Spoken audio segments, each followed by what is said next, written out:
ஆ என்னப்பா காலெல்லாம் கூசுது? ஏதோ கடிக்குதுப்பா. எல்லாம் கெண்டை குஞ்சுங்க, காலுக்கு உணர்ச்சியா இருக்கும் வைங்க. ஆமா, நீ உன் ஃப்ரெண்ட்ஸ் எல்லாம் பத்தி சொல்லவே இல்லை. சின்ன வயசு ஃப்ரெண்ட்ஸை கேட்குறீங்களா இல்லை இப்போ இருக்கிற ஃப்ரெண்ட்ஸை கேட்குறீங்களா? சின்ன வயசு ஃப்ரெண்ட்ஸே சொல்லுங்க, கேட்கறதுக்கு இன்ட்ரெஸ்டா இருக்கும். சரி, அப்படின்னா வாங்க, அது கொஞ்சம் பெரிய கதை.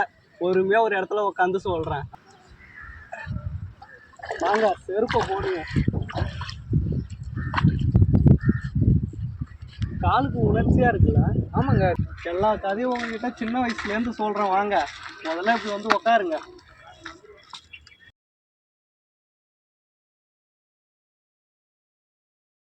சின்ன வயசுலேருந்து நம்ம கூடவே பிறந்து வளர்ந்து நம்ம கூடவே இருந்திருப்பானுங்க, தெரியுமா? உங்களுக்கு கூட அந்த மாதிரி இருந்திருக்கலாமே. இருந்திருக்காங்கப்பா. இப்போதான் பாயிண்ட்டுக்கு வரீங்க. அதே மாரி தான் எனக்கும் ஃப்ரெண்ட்ஸுங்க இருந்தாங்க. சின்ன வயசில் நாங்கள் ஒரு 10 பேர் சும்மா எப்பவும் ஒத்துமையாக தான் இருப்போம். எங்களுக்குள்ள சண்டையே வராது. ஆனால் எங்ககிட்ட எவனாச்சும் சண்டைக்கு வந்தால் நாங்கள் 10 பேரும் சும்மா ஒத்துமையாக அவங்ககிட்ட போய் சண்டை வளர்த்துவோம். அவ்வளோ ஒத்துமையாக இருப்போம். சின்ன வயசில் நாங்களாம் சுத்தாத இடமே இல்லை. ஊரில் எங்கே பார்த்தாலும் போதிய வரைக்கும் சுற்றிட்டு தான் இருப்போம். சாப்பாடு கூட நினைக்க மாட்டோம். சீசனுக்கு கோழி குண்டு வந்தால் கோழி குண்டு, கோட்டி புல் வந்தால் கோட்டி புல் விளையாடுவோம். சும்மா சீசனுக்கு நாங்கள் மாறிப்போங்க. அது மாதிரி இந்த பொண்ணுண்டு சீசன்லாம் இருக்குல்ல, அந்த சீசன் வந்தால் கூட பொண்ணுண்டு பிடிக்க போயிடுவோம். சும்மா சீசனுக்கு ஏதாவது மாறிக்கினே தாங்க இருப்போம். கிரிக்கெட்டு விளாடுவோம். இதை மாதிரி நாங்கள் விளாண்டுக்கின்னு ஜாலியாக இருப்போங்க. எல்லார் வீட்லேயும் அவங்கவுங்க அம்மா அவங்க கூட சேர்ந்து கெட்டு போகிறேன், இவங்க கூட சேர்ந்து கெட்டு போகிறேன்னு பல இது சொல்லுவாங்க. ஆனால் காதுலேயே வாங்க மாட்டோம். நாங்கள் 10 பேரும் எப்பயும் ஒத்துமையாக சுற்றிக்கிட்டே தாங்க இருப்போம். எங்கே பார்த்தாலும் அவ்வளோ ஜாலியாக இருக்குங்க சின்ன வயசுலலாம். அப்புறம் என்ன ஆச்சுங்க சொல்லுங்க, கேட்கவே இன்ட்ரெஸ்டா இருக்கு. அப்படி வாங்க வழிக்கு. எங்கள் எல்லாருக்கும் ஒரு 14-15 வயசு ஆகும். ஆனதுக்கப்புறம் நாங்கள் எல்லாருமே வண்டி ஓட்ட கற்றுக்கணும். எங்ககிட்ட ஒரே ஒரு டிவிஎஸ் பெட்டி இருக்கும்.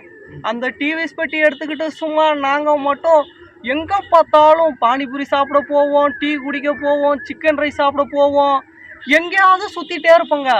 அதில் எவனாவது ஒருத்தவன் தான் ஏதாச்சும் அவங்க அப்பா ஹீரோ ஹோண்டா வச்சுருப்பாரு. அதை என்னைக்காவது ஒரு நாள் எடுத்துகிட்டு போவான். ஆனால் இருந்தாலும் எங்களுக்கு அந்த டிவிஎஸ் பெட்டி தாங்க, அதை எடுத்துக்கிட்டு தாங்க நாங்கள் எங்கே வேணால் சுற்றுவோம். வீட்டிலலாம் எல்லாரோட அம்மாவும் திட்டுவாங்க. எங்கடா போகிறீங்க 4 பேர் ஏறிக்கிட்டு, ஊரில் யாராச்சும் பார்த்துட்டு வந்து சொல்லிடுவாங்க. எல்லாரும் திட்டுவாங்க. இருந்தாலும் காதுலேயே வாங்க மாட்டோம். மறுநாளும் அப்படியே தான் நாங்கள் போவோம். 4 பேர் ஏறிக்கிட்டு சும்மா எங்கே பார்த்தாலும் அங்கே இங்கே எங்கேயாவது சுற்றிக்கிட்டே தாங்க இருக்கும்.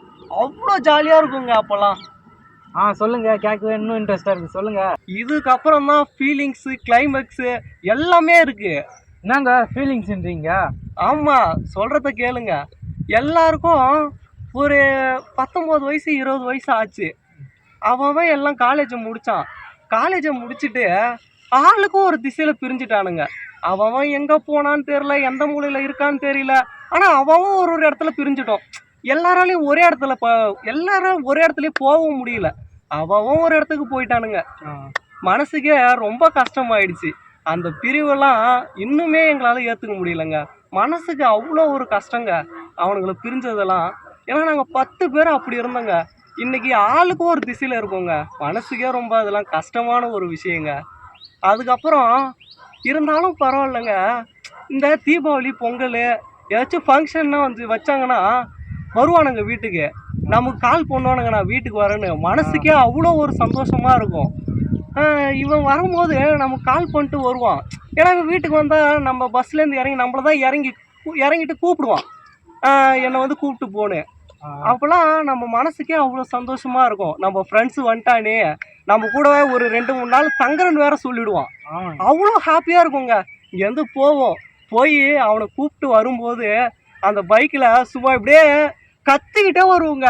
ஹாப்பியாக அவ்வளோ சந்தோஷமாக இருக்குங்க. அவனை பார்க்கும்போது அவ்வளோ சந்தோஷமாக இருக்கும். இருந்தாலும் நம்ம மனசில் ஒரு வருத்தம் ஏற்பட்டுரும். என்னன்னா நம்ம கூடவே இருந்துட்டு இன்னும் 3 நாளில் கிளம்ப போகிறானே அப்படின்ற வருத்தம் ஏற்படும். இருந்தாலும் பரவாயில்ல, நம்ம கூட 3 நாள் இருக்க போகிறானே அப்படின்ற சந்தோஷம் தாங்க அதிகமாக இருக்கும். அதுக்கப்புறம் வந்து இப்போல்லாம் எங்ககிட்ட ஹீரோ ஹோண்டா வண்டி இருக்குது. எடுத்துக்கிட்டு சும்மா அங்கேயும் இங்கேயும் திரும்ப டீ குடிக்க, சிக்கன் ரைஸ் சாப்பிட பழைய மாதிரி எங்கேயாவது சுற்றுவோங்க. அந்த 3 நாள் எங்களை கையிலே பிடிக்க முடியாதுங்க. அந்த எங்கள் அம்மாலாம் திட்டுவாங்க, எங்கடா போகிற, சாப்பிட கூட வரமாட்டேற, எங்கே தான்டா சுற்றுறேன்ட்டு. திட்டுவாங்க. அவங்க பேச்ச கேட்கவே மாட்டோம். மறுநாளும் அந்த மாரி வண்டி எடுத்துக்கிட்டு எங்கேயாவது சுற்றுவோங்க. அந்த 3 நாள் எங்களை கையிலே பிடிக்க முடியாதுங்க. மனசுக்கே அவ்வளோ ஹாப்பியாக இருக்குங்க. அதெல்லாம் அவ்வளோ சூப்பரான ஒரு மூமெண்ட்டுங்க. இருந்தாலும் நாங்கள் இப்போல்லாம் ஃபோனில் பேசிப்போங்க. ஃபோனில் பேசும்போது அடிக்கடி நாங்கள் என்ன பேசிப்போனா, அந்த சின்ன வயசு வாழ்க்கைலாம் திரும்ப கிடைக்காதா அப்படின்றத பற்றி தாங்க அதிகமாக பேசிப்போம். ஏன்னா அதெல்லாம் அப்படியாப்பட்ட ஒரு லைஃப்புங்க. திரும்ப கோடி கணக்கில் கொட்டி இறைச்சா கூட அந்த மாரி லைஃப்லாம் கிடைக்காதுங்க திரும்ப. சரிங்க, ஃபீல் பண்ணாதீங்க. வாங்க, நீங்கள் சொன்ன கதையிலே போது போனது தெரியலங்க. வாங்க வீட்டுக்கு போகலாம். சரி வாங்க, அதெல்லாம் ஒரு வாழ்க்கைங்க. இப்போல்லாம் என்ன வாழ்க்கைங்க வாழறோம்.